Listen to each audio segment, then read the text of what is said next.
Welcome, folks. It's Pops, Nasty Nate here. We're back for a Royal Rumble review, and we're doing the Royal Rumble 1999. No chance in hell tonight. It's going to be a great show, and I can't wait to get into it. All right, guys, we are going to jump right into it. We are here in Anaheim, California. All right, there are 14,816 people in attendance, and the announcers for tonight, the booth, is Jerry the King Lawler and Michael Cole. I'd probably say two of the greatest announcers or commentators of all time.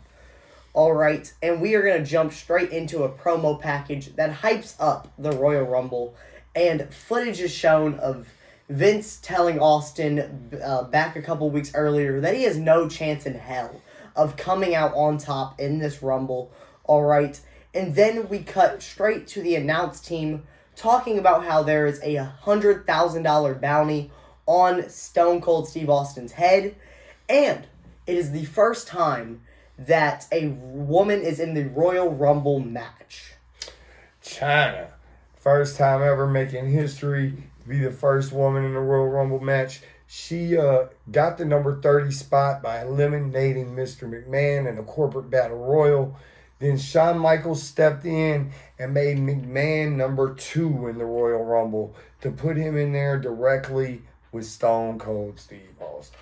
All right, and after that, Road Dogg comes out, and he announces that he has a match against Big Boss Man for the Hardcore Championship. But funny thing about this Hardcore Championship match, the corporation made it to where it's just a normal match for the Hardcore title. Nothing hardcore about it.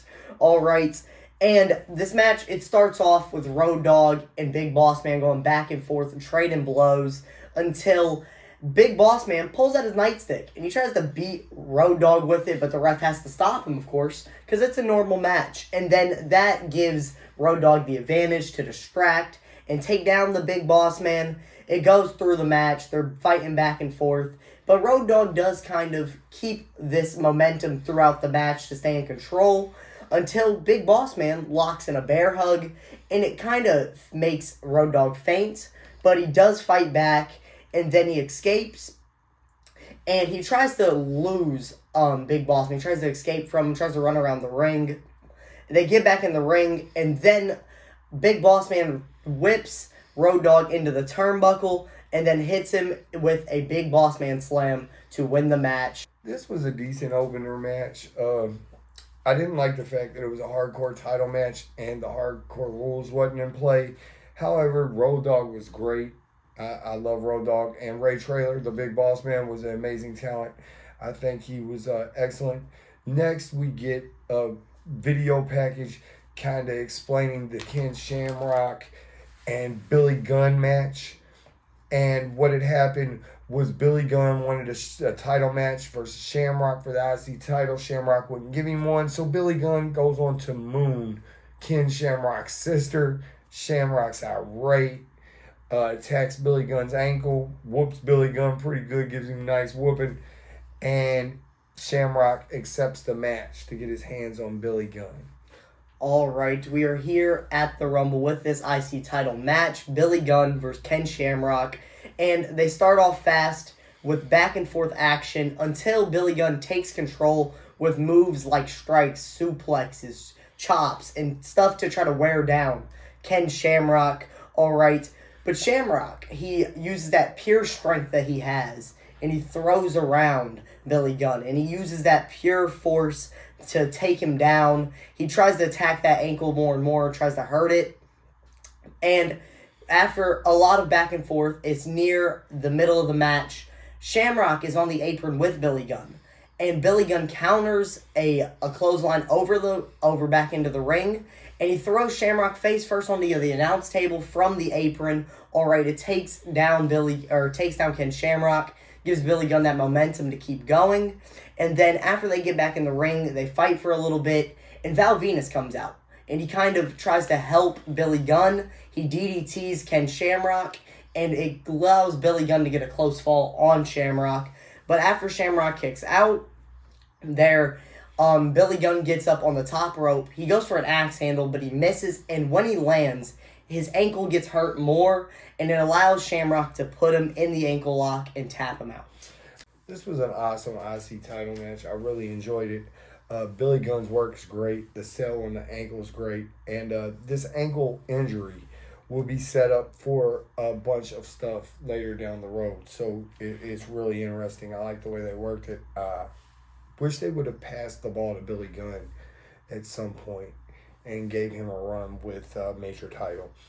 Next, we get a backstage segment with the McMahons, with Shane and Vince and the Stooges, and they're talking about the $100,000 bounty and about how there's no chance in hell that McMahon is going to prevail over Austin, and Austin will not get a chance at the world title again.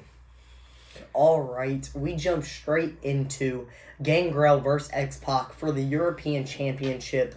All right, and these two go back and forth a lot through this match, but Gangrel likes to use his size and that advantage he has over X-Pac. And kind of the beginning of the match, Gangrel tries to go for a top rope leg drop onto X-Pac, but he misses, and this allows X-Pac to take back control. He dodges, moves and moves and moves. He hits a Bronco Buster, which I thought was cool. I've never seen a Bronco Buster actually on live television or on TV. So that Bronco Buster was dope. But after a long time, X-Pac goes on the top rope and he hits a crossbody, but Gangrel gets the chance and he rolls him up. And what were your thoughts on this? There was a false finish here. It was kind of a botch. Yeah. Theodore Long counted the 3. And then they kicked out, and he didn't call for the bell. The only fault, the crowd starts chanting, "You fucked up," to Theodore Long. My only flaw is, if I was him, I would have called the match. It would have changed the outcome because X-Pac, it just would have changed the outcome in the match because Gangrel had the pinfall at the time. Yeah. And X-Pac goes on to win the match with an X Factor. Yeah. So it would have messed that up. Right after this, we get a backstage with Kevin Kelly interviewing DX. I really enjoyed this. I like Kevin Kelly's work. It was mysterious, though, that there was no Billy Gunn due to the ankle injury, I'm assuming, from earlier. But we get Chyna talking about how she's going to win the Rumble. Triple H and Road Dogg battling back and forth. It was a really interesting. X-Pac comes in right after his win into the camera shot and says how he's going to win.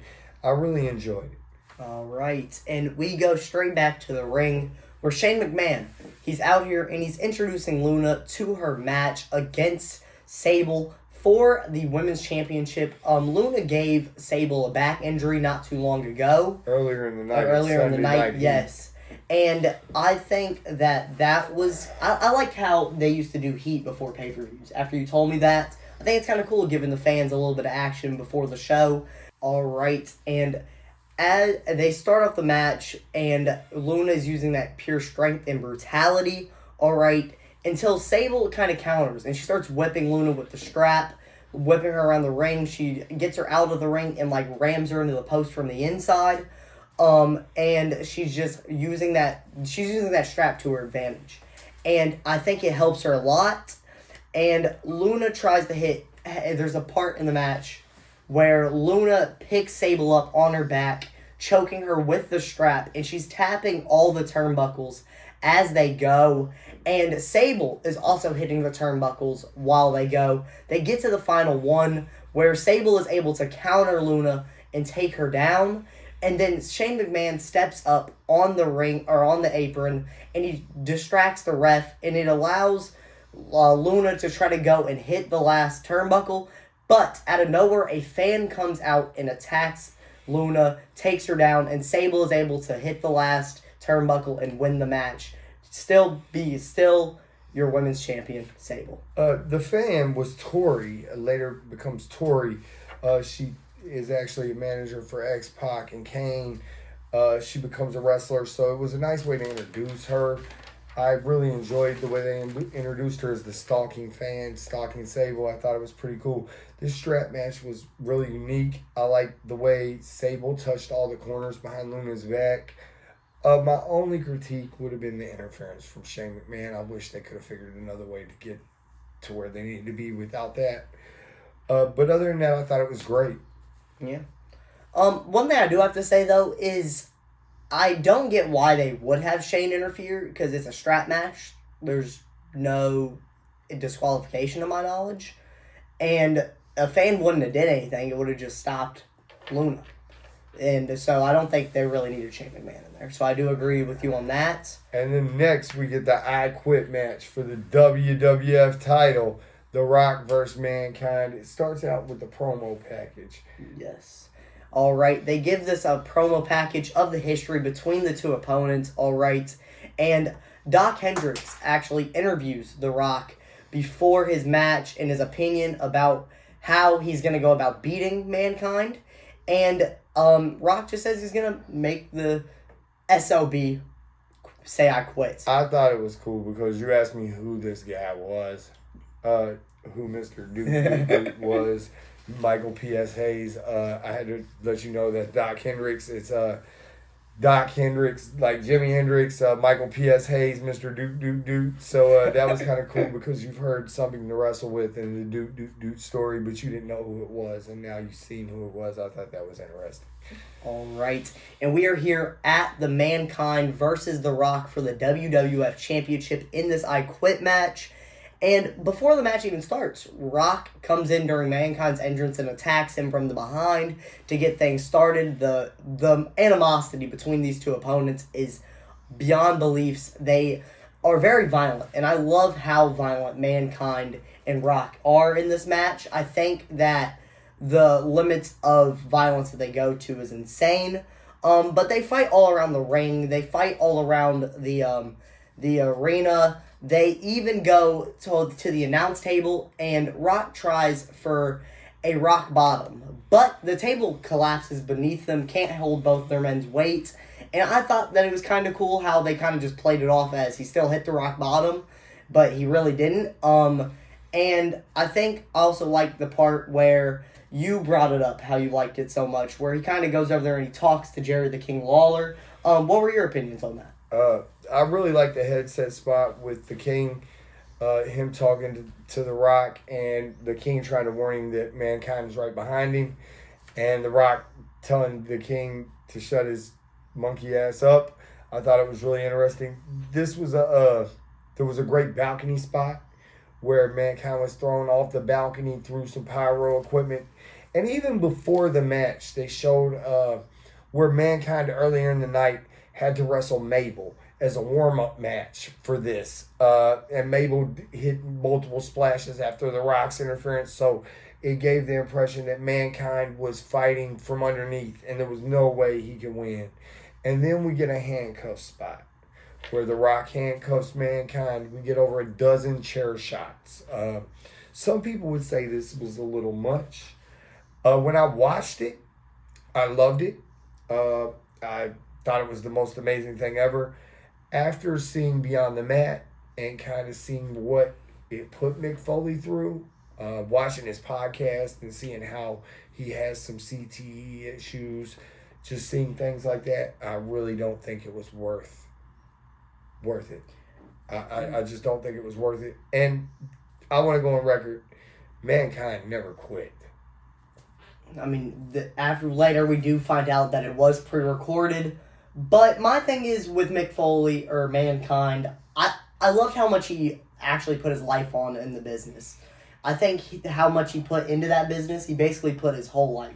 He put that risk. And I think that's what truly committing to something is. He truly committed to the role of wrestling. He could fully committed to it.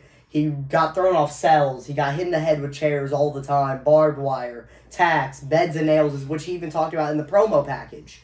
He was just always willing to do whatever it took to get to make the product good. So The Rock comes out victorious. There's a pre-recorded Yes. I Quit from one of the promo packages leading up to this match. They cut it, edited it. And so after this, we get a promo pack for the Royal Rumble, hyping up the Stone Cold $100,000 bounty. And then we get a sighting of the 10-10-220 blimp.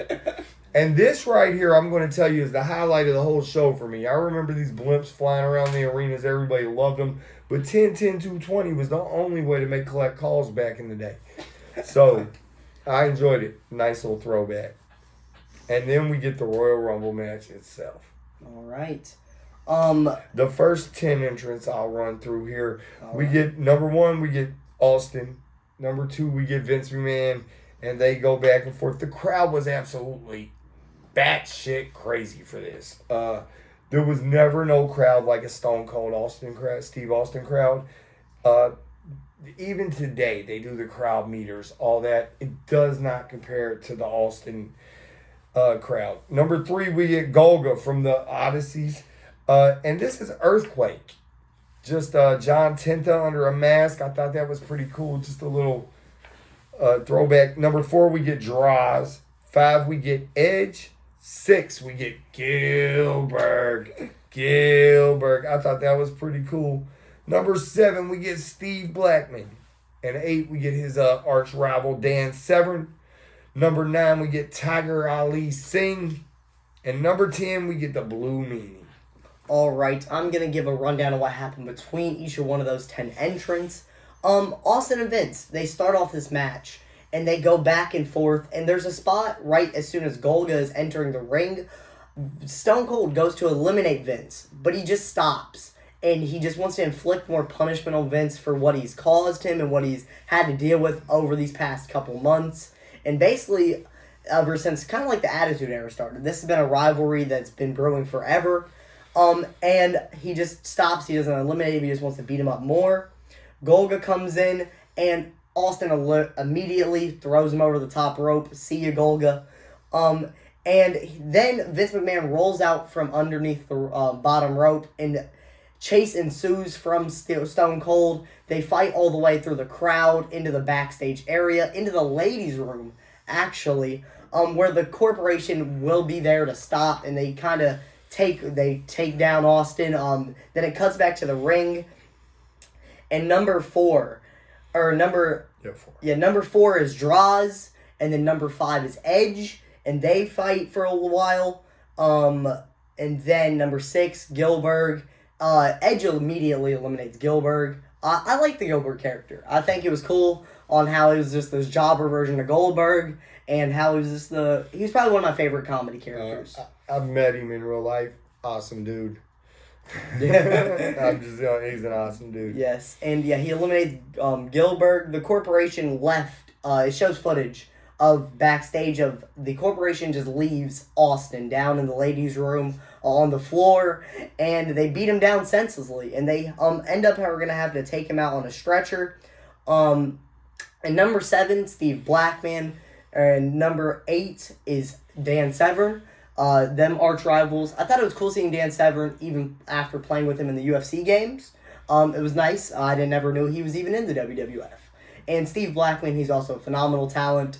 I thought he should have probably been a world champion, I think. And then we go to number 9, Tiger Lily Singh. Never heard of the guy. All right. And then number 10 is the Blue Meanie. And then... Well, right after that, we get the number 11 entry coming out, but nobody shows up. There's nobody there at all. They cut to the backstage, and you see Mosh from the Headbangers laid out on the floor, and Mabel is there standing over top of him, Big Mabel. Mabel comes walking out to the ring and takes Mosh's place, and Mabel goes nuts. Yes, he does go in there, and he eliminates Steve Blackman and Dan Severn, Tiger, Lily, and Droz, all right. And then also the Blue Meanie as well. We get to number 12. It is the Road Dogg, Jesse James. And he gets in the ring and he eliminates Edge. And the Ministry comes out. The Ministry of Darkness comes out. They eliminate Mabel. They're not even in the match, which was kind of crazy. And then we go to number 13. It is Gangrel. And as soon as he gets in there, Road Dogg eliminates him. And then 14 is Kurgan. Number 15 is Al Snow. Al Snow gets eliminated by Road Dogg immediately after Al Snow was trying to help Road Dogg eliminate Kurgan. And then we get to number 16 is Goldust. And... after that, we get the Godfather, number 17, and he is with the hoes. The Godfathers comes out with the hose. And I just thought this was interesting because Jerry the King Lawler, he had this comment, why can't the hoes ever come and sit with me or sit with us? And I just thought that was funny. Michael Cole tries to tell him that he repels the hoes. And he says, no, Cole, you repel the hoes. I just thought it was interesting. I liked it. WWF TV back then was great.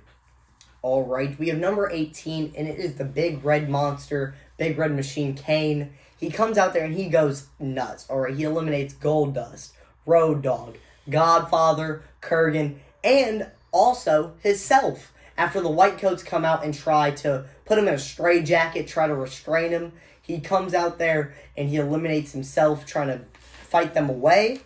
And then number 19, Ken Shamrock. And then Vince comes out right before Shamrock could even make it to the ring, kind of waiting on Shamrock to come in for his protection, making sure nobody messes with him. And then Vince McMahon goes out to the announce table himself and gets on commentary. And he was on commentary for the rest of the match, actually, which was kind of cool.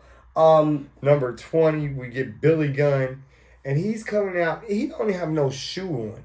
So he's really selling this ankle injury, and he's coming out to face Shamrock, who's in the ring. I thought this was really good, and we get another great comment from the King. A one-legged man in an ass-kicking contest can never win. And I thought it was great because Mr.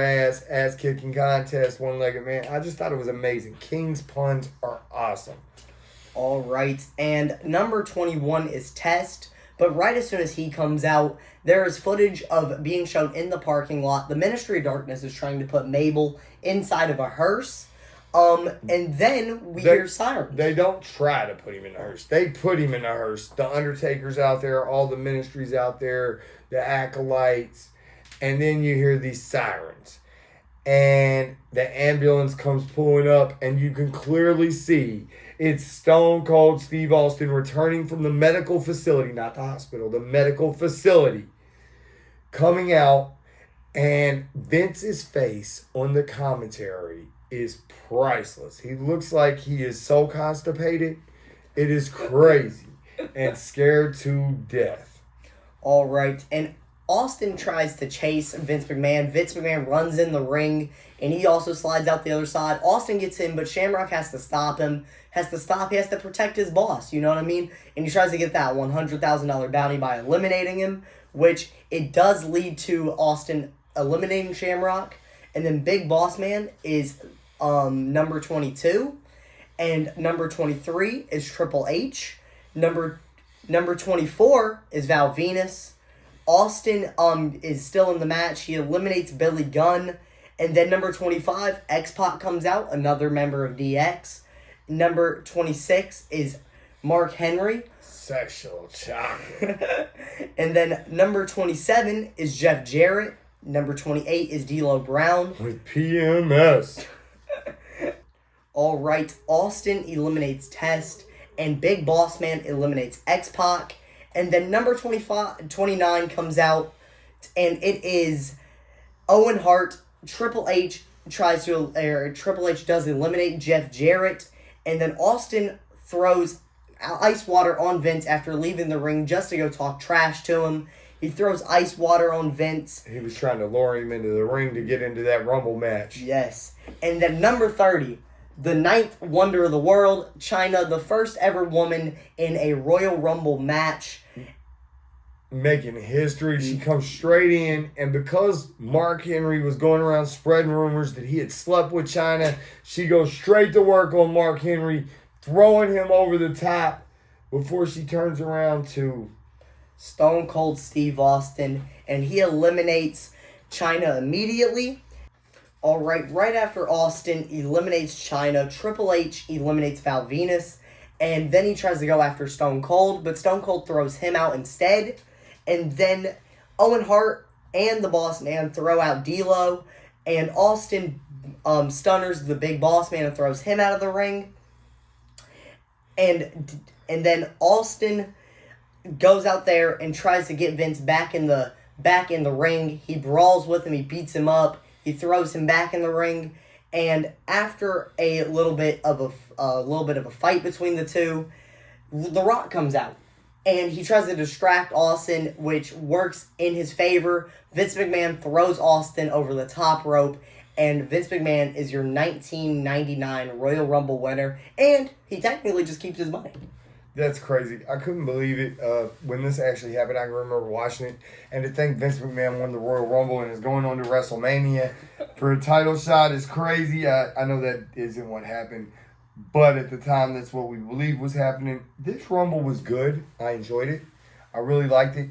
I think the Vince McMahon-Austin feud at this point might be the greatest feud ever to take place in wrestling history still to this day. So to have this whole Rumble be based around them and then to sprinkle in some DX and some ministry and some corporation here and there, I thought they did a great job. Booking back then was much different. It was more of a shock, real quick, fast reaction thing. It wasn't a long, drawn-out storytelling thing like it is now. So for what this Rumble was, I thought it was great. As I said earlier, I think Mankind and Rock might have went too far. I think Jerry the King Lawler was amazing. JR was missed. I'm pretty sure this is during one of his cerebral palsy bouts. So he was missed. But as far as the Rumble itself, I thought it was amazing. Yeah, me too. The undercard was a lot weaker than the ones we've already watched. We've watched 2016, 2004 so far. And those undercards were way better than I feel like this. This was probably the most weakest one. And I, like you were saying, talking about Jerry the King Lawler. Young Jerry the King Lawler is definitely better than older Jerry the King Lawler. I think I also just has to deal with the era at this time. It was the Attitude Era, not the PG era. So, of course, Jerry the King Lawler wasn't going to be at his best. Well, Lawler could say whatever he wanted, and he did. But, yes, it was amazing, and I like the Rumble match itself. Was probably my biggest thing of this show. The Rock and Mankind match was amazing, too. Also, I like the way they showed the heat stuff leading up to the Rumble, building the storylines. I thought that was great. I liked the way they did that back then. I enjoyed all the backstage segments and stuff. The ministry stuff was a little wonky for me, but it had a lot of good stars in it. I enjoyed it.